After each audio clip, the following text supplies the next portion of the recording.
Dans vos fonctions, dans vos récentes fonctions, vous avez donc connu les deux administrations qui se sont succédées, telles la nuit et le jour, celle de Donald Trump et celle de Joe Biden. On pourrait d'ailleurs penser que sans ce changement politique en 2020, l'implication des États-Unis dans les dernières crises internationales n'aurait vraisemblablement pas été la même, que ce soit sur les problèmes environnementaux et climatiques ou sur le conflit en Ukraine. Ainsi, l'ancien président Trump, désormais potentiel candidat pour 2024, a récemment déclaré que lui, président, la guerre en Ukraine serait déjà terminée. Sans détailler son plan miracle, il a quand même désapprouvé l'aide américaine à l'Ukraine et on peut s'inquiéter de l'attitude que les Américains auraient pu adopter à son initiative.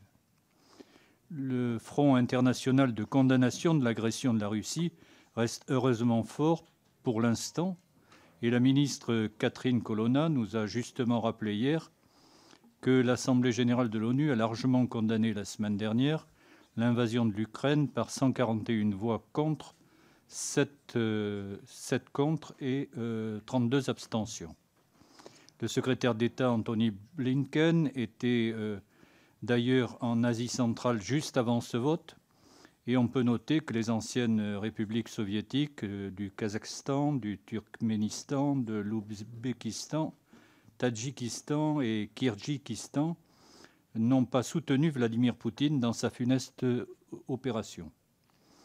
Dans quelle mesure pensez-vous que l'actuelle politique du partenaire fiable poursuivie par les Américains serait bouleversée par un changement à la présidence des États-Unis et quel serait alors le plan B? Merci. Bon, en deux mots, c'est vrai qu'il y a des divergences majeures entre l'administration Trump, l'ancienne administration Trump et l'administration Biden sur le climat, vous avez tout à fait raison. Sur l'Ukraine, et la Russie, même pendant le mandat de Donald Trump, il y a eu des interventions, y compris avec l'Europe, contre l'affaire, je ne sais pas si vous vous souvenez de l'affaire Skripal, l'empoisonnement de M. Skripal Safi dans le sud de l'Angleterre. Est-ce que vous vous souvenez aussi du bombardement, enfin de l'opération contre les capacités chimiques du dictateur syrien, du régime de Bachar el-Assad, par les Américains, les Anglais et les Français, qui étaient tout à fait actifs dans ce domaine. Et c'était évidemment pas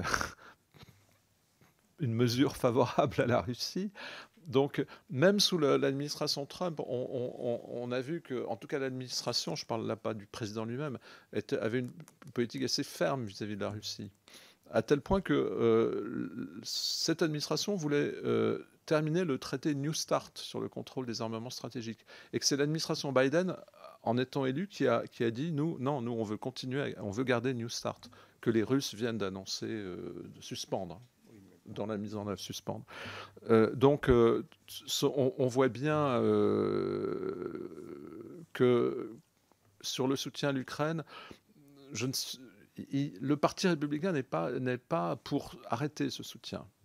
Le Parti républicain voudra que les États-Unis restent un partenaire fort, mais en même temps, il y a ces critiques, en effet, sur le fait que on soutient trop l'Ukraine par rapport aux besoins intérieurs américains et que finalement d'autres, notamment les Européens, devraient soutenir davantage l'Ukraine. C'est important de répondre immédiatement aux Américains qui disent ça, que l'Europe soutient énormément l'Ukraine déjà, et de le prouver. Donc c'est plus au niveau du débat politique, du jeu politique qu'on voit. Et comme je le disais tout à l'heure en réponse au député Michel Herbillon, je ne suis pas certain que le Parti républicain lui-même, en majorité, abandonnerait cette politique de soutien à l'Ukraine.